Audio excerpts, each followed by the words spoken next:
You're listening to an Airwave Media Podcast. At first, I didn't think it was real. I woke up to this blinding light, and I was transported to another place. Pluto TV! Then I heard a voice. Come with me if you want to live. There were thousands of movies and shows, and they were all free. The truth is our It's just so beautiful. On Pluto TV, free streaming of Terminator 2, Fringe, Arrow, The 100, and The X-Files may cause excitement, loss of sleep, and sudden belief in extraterrestrials. No credit cards or alien encounters necessary. Pluto TV. Stream now, pay never.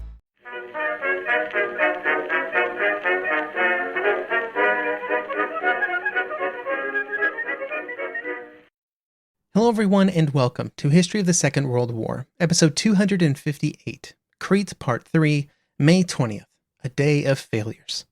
This week, a big thank you goes out to Kelly and Jade Falcon for supporting the podcast by becoming members. Members get access to ad-free versions of all of the podcast episodes, plus special member-only episodes released roughly once a month. Head on over to historyofthesecondworldwar.com/members to find out more. For many years now, I've listed out the names of new members here on the podcast as they choose to support the podcast. But I do want to make it clear that this podcast does not support Clan Jade Falcon, whose hubris and rashness contributed to the disaster on Tukiyid. This podcast is strictly a Clan Wolf establishment. And if you're very confused right now, then that just means you've not spent too many hours of your life reading about and playing Battletech.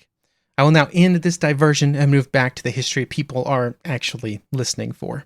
Last episode, we covered the beginning of the German operations on Crete, with particular focus on the fighting around the airfield at Maleme. This area was important, and some later analysis would claim that the course of the battle was set by the British retreat from the airfield during the evening of May 20th to the 21st. But there were also other drops that would occur on the first day of the operation. These were spread out over the island, and from west to east, they would be at an area near the island administrative center at Chania, which was relatively close to Maleme, then in the center of the island at Rethymno, and then in the east at Heraklion. This is the same order that we will discuss these events on this episode, from west to east.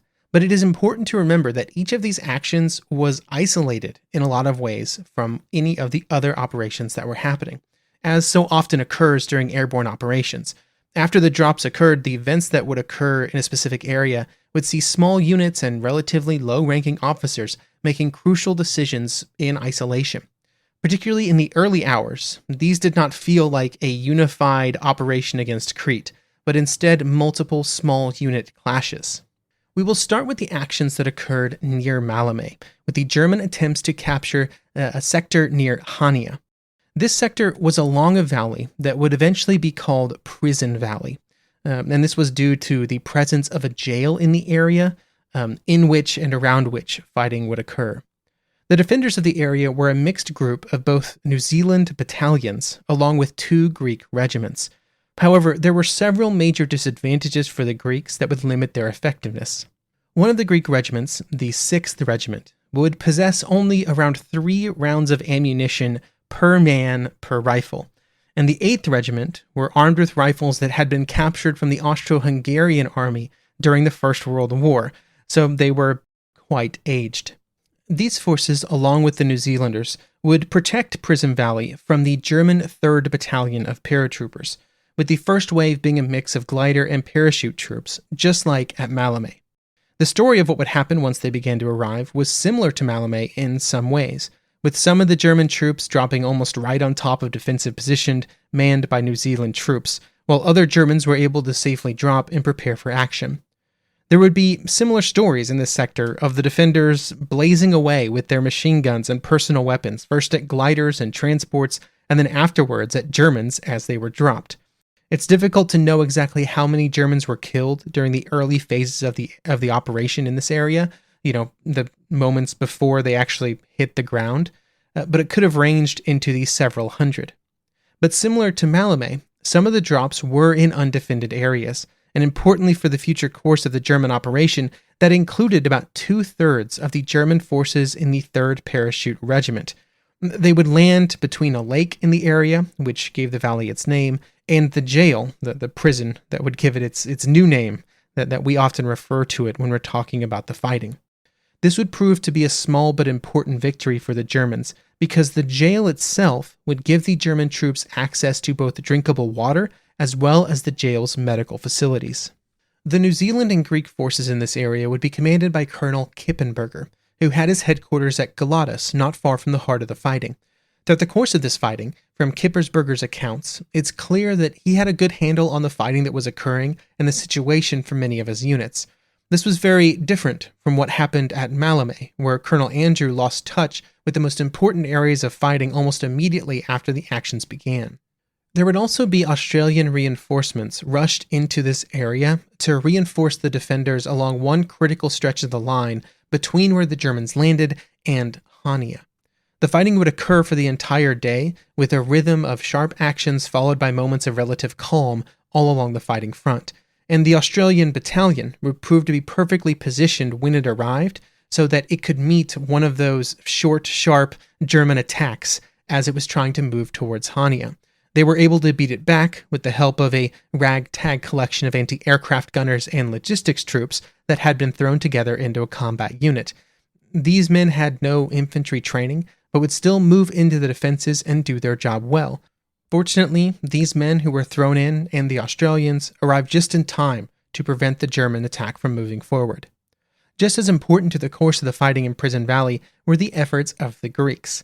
The poorly equipped 8th Greek Regiment would be able to stop the initial German attack on their positions, even though they were using rifles that were over twice as old as some of the men that were using them. Halting the German attack fixed the problem, though, and very quickly the unit began re-equipping itself with captured German weapons that they were able to get off the bodies of those that they had killed. So by the afternoon, they were far better equipped than they had been in the morning.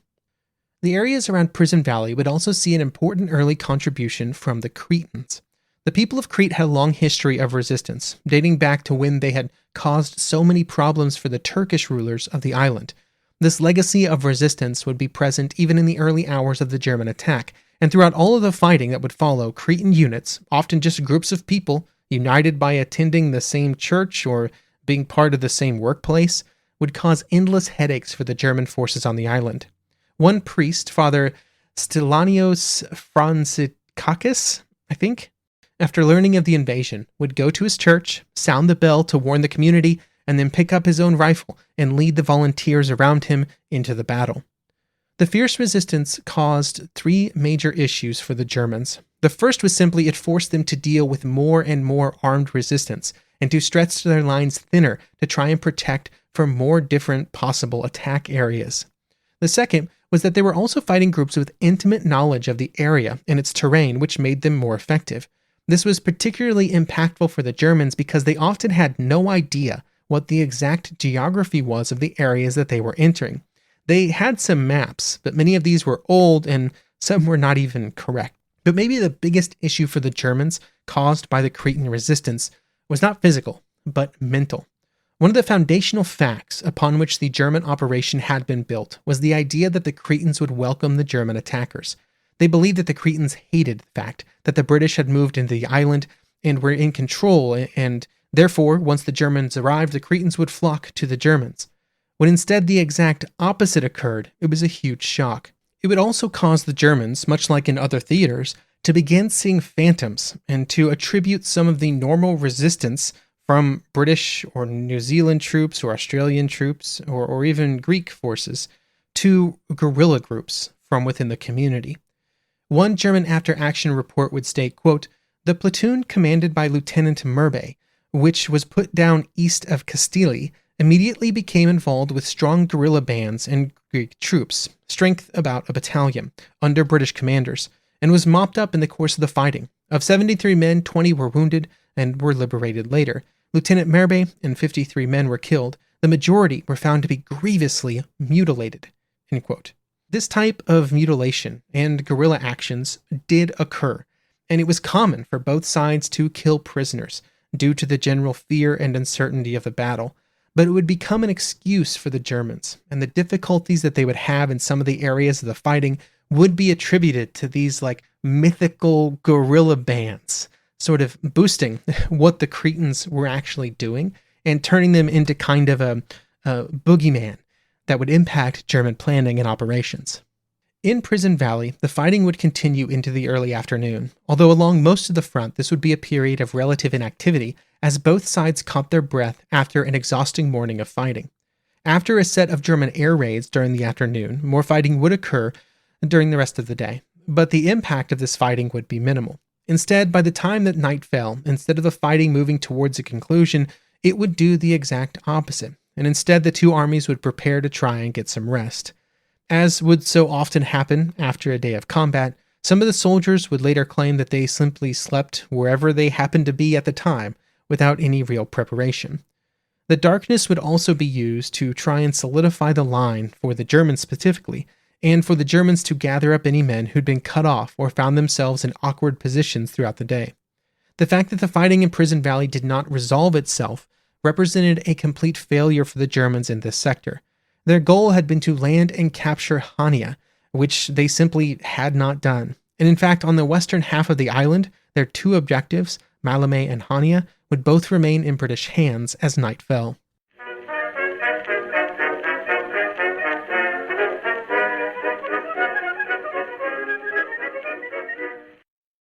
Whatever your thing, it could be anything. Canva helps you make that thing a thing. Canva is a simple online tool thing. It's a way to design with our magic AI tool things. You can social media your thing, generate images or videos of your thing, make decks or presentations to show your thing. Whatever needs to be done for your thing, Canva can make it an even better and bigger thing. Canva, the thing that makes anything a thing. The road to the NBA Finals ends here, with star guard setting the tone. The Cavs eye another upset, while the Knicks carry the dreams of all of New York.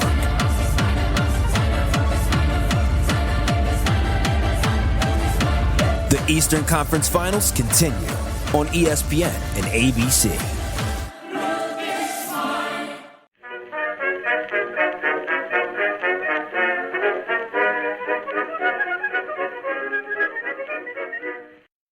Maleme and Heraklion had been the targets for the first wave of drops early on May 20th. However, there would be another wave of drops made in the afternoon against Rethymno and Heraklion.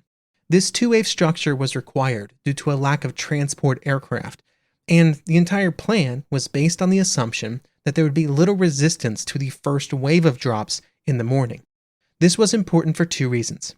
The first was because any aircraft that was lost or damaged during the morning operations would not be available in the afternoon, which would reduce the number of men that could be sent on later drops. Around 600 men who were supposed to be included in the second wave in the afternoon had to be left behind, reducing the total involved in the operation from 2,900 down to 2,300.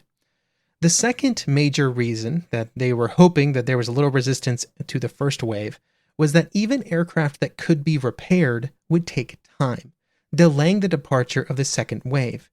Now, these were known constraints, but only if the British were able to cause substantial damage during the morning attacks, which unfortunately they would be able to, and several aircraft would be lost and many more would return with some amount of damage. These problems were compounded by the crucial mistake that the Germans made of not having fuel bowsers available to turn the aircraft around quickly with refueling them, and instead the fueling had to be done by hand. The final challenge faced by the later waves, before they even got off the ground, was the dust. The sun was out over the airfields in Greece, and this defeated any attempts to put water down on the runways to reduce the dust present as the aircraft began lifting off. The dust would be a major annoyance, adding to the discomfort of the hot aircraft cabins preparing for takeoff, but it also prevented the aircraft from taking off as quickly as planned, with some transports having to wait for the dust to clear before they could make their takeoff runs. This resulted in the drops being spread out over a very lengthy period of time, almost 2 hours for the drops happening at Heraklion, and this made it easier for the British gunners to focus on shooting them down because they were arriving in smaller numbers. The end result would be the loss of 15 transport aircraft during the afternoon operations, far more than had been lost during the morning wave. We'll start with discussing the area around Rethymno, which was pretty close to being in the middle of the northern coast of Crete and was defended by Australian units, with Lieutenant Colonel Ian Campbell having about 1,300 Australians under his command and around 2,300 Greeks as well. Their goal was to hold the Rethymno airfield along with the coast road that ran east to west to the north of the airfield.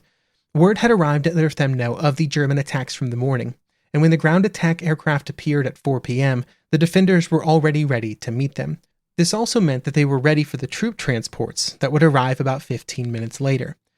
The fire on the transport aircraft was quite heavy, with 7 of them being shot down and many more heavily damaged, which was a pretty decent percentage of the 160 or so Ju-52s that were present over Rethymno. More importantly for the men who jumped out of the planes, the defensive fire caused the aircraft formations to get jumbled up and for drops to happen at the wrong place, with only a fraction of the German paratroopers landing in the areas that they were supposed to. Unfortunately, most of the men who did drop in the correct positions were also the ones that would drop right into the British defenses around the airfield, resulting in very heavy casualties. Many of them would not even make it to the ground, with the defenders of the airfield showing little hesitancy to fire on the helpless paratroopers as they slowly descended to the earth. The survivors would just have to retreat from those positions as quickly as possible. Campbell was quick with his forces and moved in for counterattacks decisively as soon as the Germans began attacking around the airfield. This was exactly what he needed to do, including committing his 2 tanks to an attack, even if they got a bit bogged down and did not have the hoped-for decisive effect. The German forces did begin to gather up, though, particularly around an olive oil factory in this area, where they would bring together a large enough assault force to move against their first major objective, which was referred to as Hill A. When they attacked, they would be able to focus enough men on Hill A that they would be able to overwhelm the defenders, assisted by the fact that the heavy machine guns on the hill were quickly put out of action. In these efforts, the paratroopers were assisted by the fact that they were able to get access to their heavy weapons cases quite quickly, mostly due to luck, which meant that the German attacks were assisted by mortars. They would manage to capture Hill A, although they did not get much closer to the airfield than that, and other German attacks would also not be successful at all, really. Unlike around Maleme, the late timing of the drop meant that it was very quickly dark, and this changed how the British responded to the German attacks on Hill A. First of all, it would slow the German push forward past the hill and provide Campbell time to bring together a strong counterattack force, which was held back and given time to prepare for its own attack the next morning. This attack would include 2 Matildas, and also enough infantry to accompany the tanks so that it would not be another repeat of the counterattack at Maleme, where the tanks had been isolated. While the counterattack was being prepared, other smaller British attacks were also launched, which was the perfect thing to do against the disorganized and dispersed German forces, with the result being that some of the German units were either killed or captured in their entirety at this time of kind of general chaos. This would include the capture of Colonel Sturm, the commander of the 2nd Parachute Rifle Regiment, along with a full set of operational orders and an intelligence windfall that could have been an important aid to British decision-making. But of course, the battle around Rethymno was pretty much dictated by what happened on the morning of the 21st with the British counterattack on Hill A. When the tanks moved forward, along with every infantryman that could be found, they would be successful, and the Germans would be forced back to the olive oil factory. The forces of the factory would end up being one of the many that would be forced to simply hunker down and hope that the battle was going well in other places and that they would eventually be relieved. Campbell and his troops, under his command, would then put pressure on the various German units in the days that followed. In the reports written about the fighting on Crete, in which many British commanders would not get high marks, Campbell would receive quite a bit of praise. Quote, unprejudiced by the memories of the First World War, he, Campbell, had launched his men upon immediate counterattack. From every side his troops had leapt upon those Germans who had reached the ground alive inside the lines of defense. Within an hour he had committed his reserve, sending his tanks into the open across the airfield. Here was a calculated risk, bravely taken. There was no time for half measures.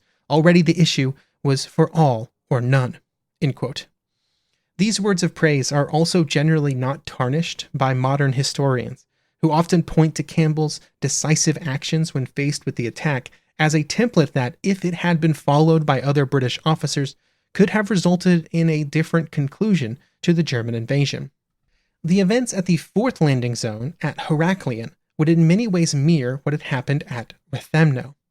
News of the morning's actions at Maleme had reached some of the forces involved in the defense of the Heraklion airfield, although not all of them would get the news in time. Many units would be informed roughly around 2 p.m., which provided several hours for preparations to occur before the first German transports began to arrive over Heraklion at about 5:30 p.m. On several occasions, those hours of warning were spent with officers trying to frantically get back to their units, or for officers to be found who had been in local towns or somewhere else during the morning. The precise level of preparedness of the various units did not stop a heavy dose of anti-aircraft fire from greeting the German transport aircraft as they approached their drop zones. The planned drop zone was quite broad on the German side, with the goal of specific companies of German paratroopers all pursuing different objectives, some of them detailed to attacking and capturing the airfield, while others were focused on the town of Heraklion itself. Unfortunately, just like the other drops during May 20th, some of the areas where the men were being deployed were right in the path of British fire, and in others, even when they were able to reach the ground successfully, they were without any real cover as they tried to organize and gather their weapons from the weapons containers. In one instance, several transports dropped their men in the middle of a turnip field, which might as well have been a target range.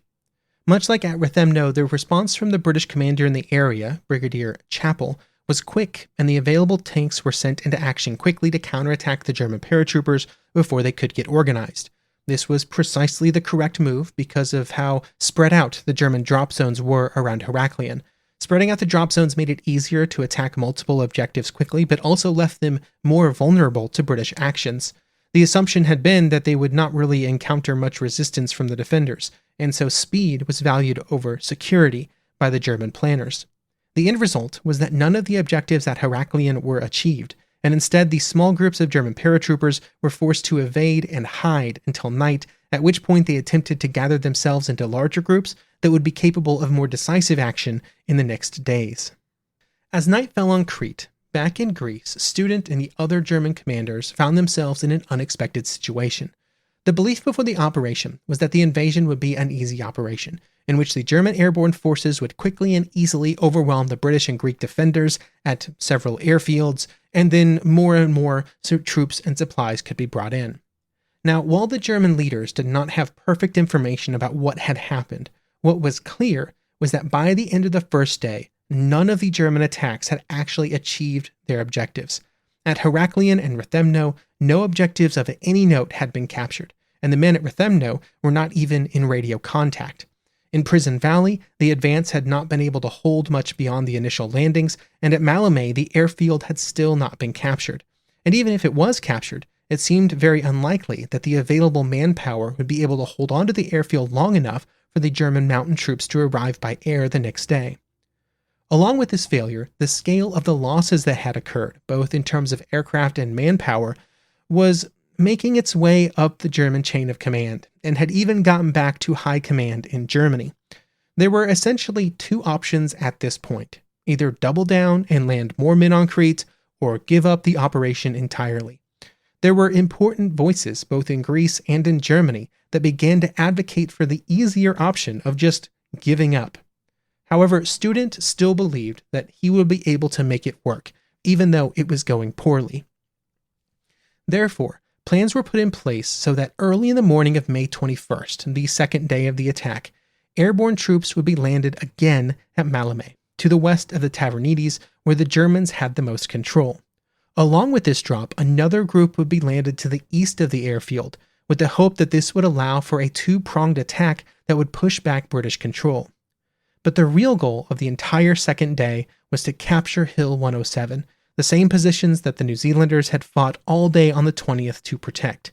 If they were able to do this, at least according to the maps that the Germans had, it would be possible for the Germans to perhaps land Ju-52s on the far western side of the Maleme airfield, and this would allow the mountain troops to be brought into play, and they would be able to quickly push the remaining defenders back. Even if they could not, it might still be possible to land forces on the western side, just due to the exact geography of the airfield, and they could build up forces there for later actions. In an attempt to prove that this would be possible, a Ju-52 was sent to Crete, piloted by Captain Clay, a pilot on students' staff. His goal was to land and take off from the airfield at dawn on the 21st to see if it was possible, and it turned out it was. He landed his Ju-52 at Maleme on the western side of the airfield and then was able to take off again. This unlocked many possibilities because it meant that the Germans did not even maybe have to wait for Hill 107 to be captured by the men on Crete, and instead they could be bolstered by additional forces airlifted onto the airfield. Now, what the Germans did not know at this time is that the British were already planning to leave Hill 107 and had, in many cases, by the morning of the 21st, which really helped them in this endeavor that they were going on. The end result of all of this testing and conversation is that the mountain troops were put on alert that they should be prepared for transport at a moment's notice. Meanwhile, the airborne landings would occur, with the troops that landed to the west of the airfield being mostly successful. They were landed on the west side of the Tavernides, where the Germans held a pretty good area of control. But the one on the east side of the airfield was just another disaster, like what had happened before.